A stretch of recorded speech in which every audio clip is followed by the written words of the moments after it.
৪,৫০০ বছর আগে হজের আনুষ্ঠানিকতা শুরু হয়েছে হযরত ইব্রাহিম আলাইহিস সালাতু ওয়াস সালামের মাধ্যমে।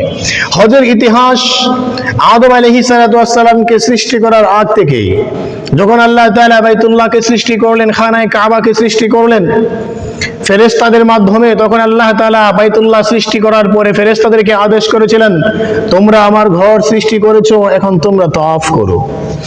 আদম আলাইহিস সালাতু ওয়াস সালামকে সৃষ্টি করার আগ পর্যন্ত প্রায় ২০০০ বছর ফেরেশতারা বাইতুল্লাহকে তাওয়াফ করেছে।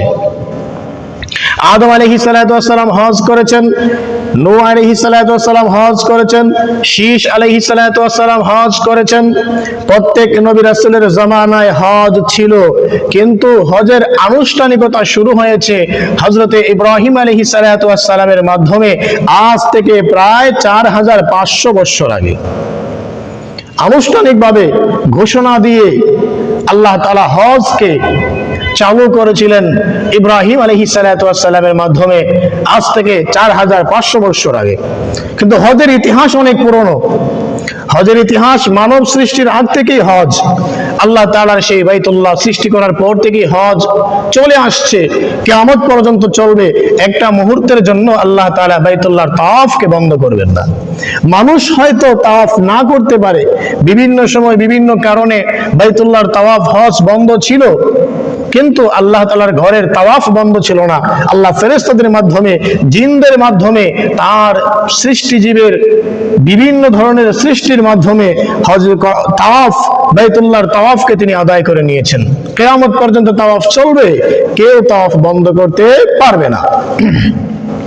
মাঝে মধ্যে সাময়িক সময়ের জন্য তাওয়াফ বন্ধ ছিল, মাঝে মধ্যে এটা বিস্তারিত আলোচনা আমি আপনাদেরকে শোনাবো, কোন কোন সময় কি কারণে তাওয়াফ বন্ধ ছিল, মানুষদের দ্বারা, মানুষদের মাধ্যমে তাওয়াফ বন্ধ ছিল, এটা আলোচনা করব ইনশাআল্লাহ। তো হজের ইতিহাস অনেক প্রাচীন, অনেক পুরনো ইতিহাস। হজ সেই ফেরেশতাদের মাধ্যমে চালু হয়েছে, আজও অবধি আছে, কিয়ামত পর্যন্ত থাকবে। হজকে কেউ বন্ধ করতে পারবে না। আনুষ্ঠানিকভাবে ঘোষণা দিয়ে হজ চালু হয়েছে ইব্রাহিম আলাইহিস সালাতু ওয়াস সালামের জামানা থেকে, সময় থেকে। আল্লাহ তাআলা ইব্রাহিম আলাইহিস সালাতু ওয়াস সালামকে আদেশ করলেন, ইব্রাহিম তুমি আমার বাইতুল্লাহকে পুনর্নির্মাণ করো, মেরামত করো। নূহ আলাইহিস সালাতু ওয়াস সালামের মহাপ্লাবনের সময় বাইতুল্লাহকে আল্লাহ তাআলা আকাশে উঠায়া নিয়ে গিয়েছিলেন। বাইতুল্লাহকে আকাশে উঠিয়ে ফেলা হয়েছিল। ওই বাইতুল্লাহকে আকাশে উঠানো হয়েছিল, কিন্তু বাইতুল্লাহ শরীফের চিহ্নটা রয়ে গিয়েছিল, চিহ্নটা থেকে গিয়েছিল। ইব্রাহিম আলাইহিস সালাতু ওয়াস সালামের সময় আল্লাহ তাআলা ইব্রাহিমকে আদেশ করলেন, আমার পয়গম্বর ইব্রাহিম তুমি আমার সেই ঘরটাকে আবার মেরামত করো, পুনর্নির্মাণ করো।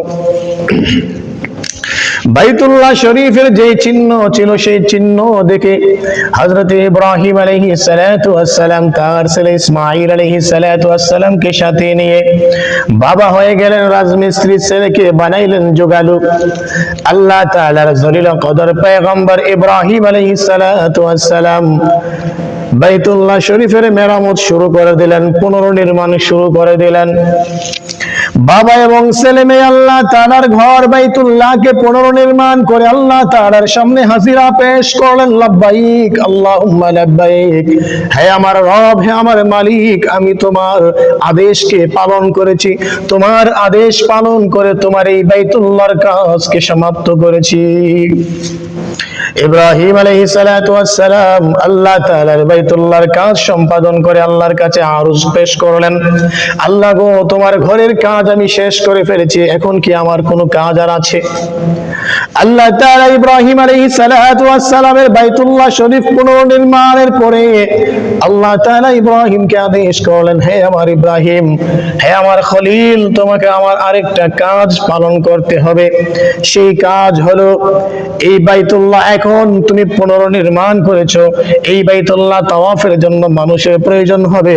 তুমি এলান করে দাও মানুষের মধ্যে, আল্লাহ তাআলার ঘর নির্মাণ হয়েছে, পুনর্নির্মাণ হয়েছে, তোমরা এখন আল্লাহ তাআলার ঘরে তাওয়াফ করার জন্য চলে আসো। বাইতুল্লাহ শরীফের পুনর্নির্মাণের কাজ শেষ করে ইব্রাহিম আলাইহিস সালাতু ওয়াস সালাম আল্লাহকে বললেন, আল্লাহ গো, এবার তো কাজ আমি শেষ করে ফেলেছি, এখন কি আমার আর কোনো কাজ বাকি আছে? আল্লাহ বলেন, হ্যাঁ আমার দোস্ত ইব্রাহিম, তোমাকে আমি আল্লাহ আরেকটা কাজ দিচ্ছি। তোমার কাজ হচ্ছে তুমি মানুষের মধ্যে এলান করে দাও, মানুষ যেন আমার এই ঘর তাওয়াফ করতে, হজ করতে আসে। ইব্রাহিম আলাইহিস সালাতু ওয়াস সালাম আল্লাহকে বলেন, আল্লাহ, এই জনমানবহীন শূন্য মরুভূমিতে কোন মানুষের বসবাস নাই, হাজার হাজার কিলোমিটার দূরে মানুষের বসতি, শত শত মাইল দূরে মানুষের বসতি, আমার এই এলান কে শুনবে? আমার এই আওয়াজ কে শুনবে? ইব্রাহিম আলাইহিস সালাতু ওয়াস সালাম আল্লাহকে বলতেছেন, আল্লাহ, আমার এই আওয়াজ মানুষের কানে কিভাবে পৌঁছবে? মানুষ তো অনেক দূরে বসবাস করে।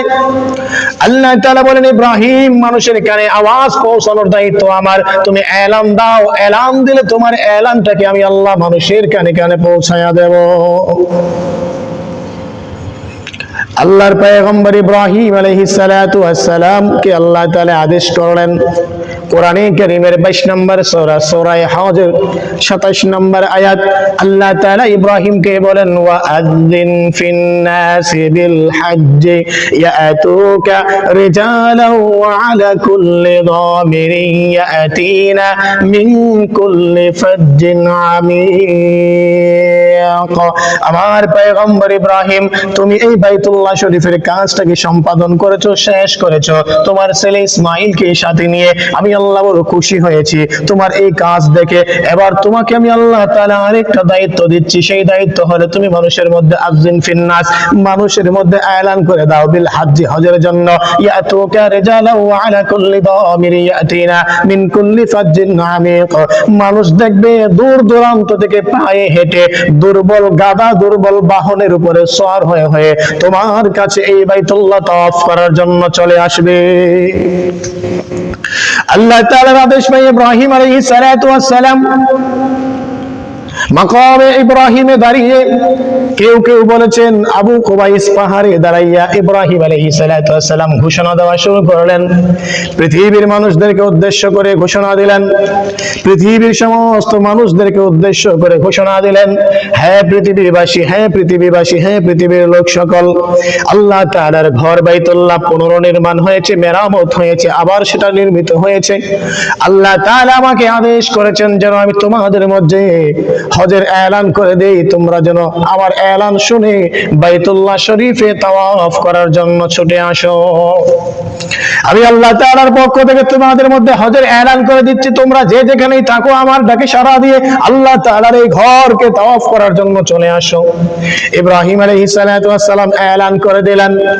আব্দুল্লাহ ইবনে আব্বাস রাদিয়াল্লাহু তাআলা আনহু থেকে বর্ণিত, তাফসীরে কবীরের 12 নম্বর খণ্ড 37 নম্বর পৃষ্ঠা, তাফসীরে রূহুল মাআনির 13 নম্বর খণ্ড 48 নম্বর পৃষ্ঠা, তাফসীরে ইবনে কাসীরের 5 নম্বর খণ্ড 414 নম্বর পৃষ্ঠা, আব্দুল্লাহ ইবনে আব্বাস রাদিয়াল্লাহু তাআলা আনহু থেকে বর্ণিত, তিনি বলেন, যখন ইব্রাহিম আলাইহিস সালাতু ওয়াস সালাম মাকামে ইব্রাহিমে দাঁড়াইয়া অথবা আবু কুবাইস পাহাড়ে দাঁড়াইয়া হজের এলান করে দিলেন মানুষের মধ্যে, আল্লাহ তাআলা ইব্রাহিমের সেই এলানটাকে পৃথিবীর প্রতিটা আনাচে কানাচে, প্রতিটা মানুষের কানে কানে আওয়াজটাকে পৌঁছায়া দিলেন।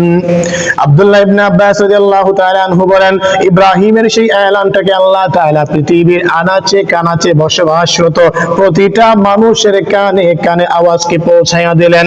শুধু এখানেই শেষ না, আল্লাহ তাআলা বলেন, ইব্রাহিম গো, আমি তোমার সেই আওয়াজটাকে পৃথিবীর প্রতিটা মানুষের কানে কানে পৌঁছায়া দিয়েছি। শুধু এখানেই শেষ না, বরং যেই সমস্ত মানুষ এখনো মায়ের গর্ভে আছে, দুনিয়ায় আসে নাই, আমি আল্লাহ তাআলা তাদের কানেও তোমার সেই এলান পৌঁছায়া দিয়েছি।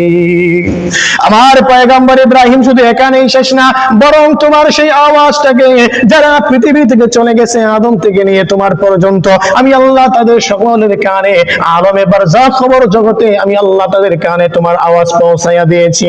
শুধু এখানেই শেষ না আমার বন্ধু ইব্রাহিম, বরং কিয়ামত পর্যন্ত যত মানুষ আসবে পৃথিবীতে এখনো আলমে আরওয়াহ রূহের জগতে আছে, আমি আল্লাহ তাআলা তাদের কানেও তোমার এলানটাকে পৌঁছায়া দিয়েছি। আব্দুল্লাহ ইবনে আব্বাস রাদিয়াল্লাহু তাআলা আনহু বলেন, আল্লাহ তাআলা ইব্রাহিমের এলানটাকে প্রতিটা মানুষের কানে কানে পৌঁছায়া দিয়েছেন, যারা অতীতে ছিল তাদের কানে, যারা ভবিষ্যতে আসবে তাদের কানে, সমস্ত মানুষের কানে আল্লাহ তাআলা ইব্রাহিমের এলানটাকে পৌঁছায়া দিয়েছেন। ইব্রাহিম আলাইহিস সালাতু ওয়াস সালাম আশ্চর্য হয়ে গেলেন। আল্লাহকে তিনি বলেছিলেন, আল্লাহ আমার এই আওয়াজ কে শুনবে, আমার এই এলান কে শুনবে? আল্লাহ বলেছিলেন, পয়গম্বর তুমি আহ্বান করো, আমি আল্লাহ তোমার ডাক, তোমার আহ্বানকে মানুষের কানে পৌঁছায়া দেওয়ার দায়িত্ব আমার। আল্লাহ তাআলা ঠিক তেমনটাই করলেন, পৃথিবীর প্রতিটা মানুষের কানে কানে ইব্রাহিমের দাওয়াতকে পৌঁছায়া দিলেন। ওয়াআযিন ফিন-নাসি বিল-হজ্জ ইয়াতুকা রিজালান ওয়া আলা কুল্লি দামিরিন ইয়াতিনা মিন কুল্লি ফাজ্জিন আমিক। আল্লাহ তাআলা বলেছেন, ইব্রাহিম তুমি ডাকতে দেরি হবে, আমি আল্লাহ তোমার আওয়াজটাকে মানুষের কানে পৌঁছাইতে দেরি করব না। তোমার আওয়াজ যখন মানুষের কানে চলে যাবে, মানুষ দলে দলে দুর্বল উঠে আরোহণ করে, গাধার উপরে আরোহণ করে পায়ে হেঁটে হেঁটে আমার ঘর তাওয়াফ করতে চলে আসবে। বাস্তবে তো আজকে এটাই হয়েছে।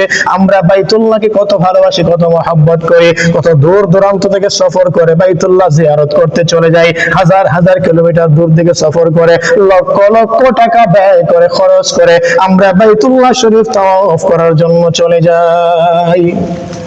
আল্লাহ তাআলা সূরা হজের 27 নম্বর আয়াতের মধ্যে একথাই বলেছেন, যাদের কানে আমার আওয়াজটা পৌঁছে যাবে, তোমার এলানটা পৌঁছে যাবে, আমার বাইতুল্লাহর এলানটা পৌঁছে যাবে, আল্লাহ তাআলা বলেন আমি তাদেরকে পায়ে হাঁটাইয়া হাঁটাইয়া দুর্বল উটনি অথবা উট অথবা বাহনের উপরে আরোহণ করাইয়া আমার ঘরে আমি নিয়ে আসবো, এটা আমার দায়িত্ব। বাস্তব তো এটাই হয়েছে।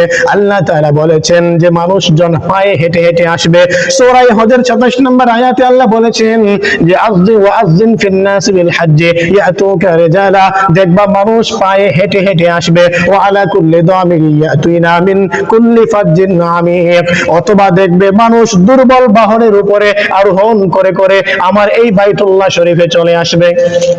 এখানে একটা জিনিস বোঝার হচ্ছে যে আল্লাহ তাআলা এই আয়াতের একটা অংশের মধ্যে বলেছেন ওয়া আলা কুল্লি দামিরি ইয়াতিনা, ওয়া আলা কুল্লি দামিরি ইয়াতিনা, দেখবে মানুষ দুর্বল বাহনের উপরে আরোহণ করে, দুর্বল উট উটনি ঘোড়া গাধার উপরে আরোহণ করে চলে আসবে। এখানে দুর্বল দ্বারা উদ্দেশ্য হচ্ছে দুইটা। একটা হচ্ছে কাবা বাইতুল্লাহর প্রতি মানুষের মহব্বত, এত পরিমাণ মহব্বত, তার কাছে শক্তিশালী কোনো বাহন নাই, কিন্তু সে বাইতুল্লাহ শরীফে আসবে, এটা তার দিলের ভিতরে দৃঢ় প্রতিজ্ঞা এবং তার দিলের আকাঙ্ক্ষা তামান্না। তার কাছে আছে দুর্বল উট, দুর্বল উটনি, দুর্বল বাহন, সে ওই দুর্বল বাহনটাকে ব্যবহার করে বাইতুল্লাহর মহব্বতে বাইতুল্লাহ সফর করে চলে আসবে।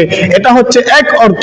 আরেকটা অর্থ হচ্ছে তার ভিতরে ভালোবাসা মহব্বত বাইতুল্লাহর বেশি হওয়ার কারণে অনেক দূর থেকে হৃষ্টপুষ্ট উট উটনি ঘোড়া গাধার উপরে আরোহণ করে আসবে, এবং বাইতুল্লাহ অনেক দূর হওয়ার কারণে, লম্বা সফর করে আসার কারণে তার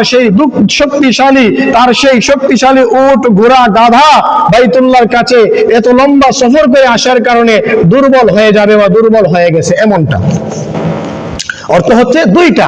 এখানে যে আল্লাহ বললেন দুর্বল উট দুর্বল বাহনের উপরে আরোহণ করে মানুষ আসবে, এর অর্থ হচ্ছে দুইটা। একটা অর্থ হচ্ছে বাস্তবেই উট দুর্বল ছিল, গাদা ঘোড়া দুর্বল ছিল, বাইতুল্লাহর মহব্বত ভালোবাসা বেশি থাকার কারণে তার কাছে আর ভালো কোনো উট নাই, ভালো কোনো বাহন নাই, সেই দুর্বলটা নিয়েই সে চলে আসছে। আরেকটা অর্থ হচ্ছে অনেক দূর থেকে সফর করে আসার কারণে শক্তিশালী ঘোড়া উটটাও দুর্বল হয়ে গেছে। দুইটা অর্থ। তো বাস্তব এটাই।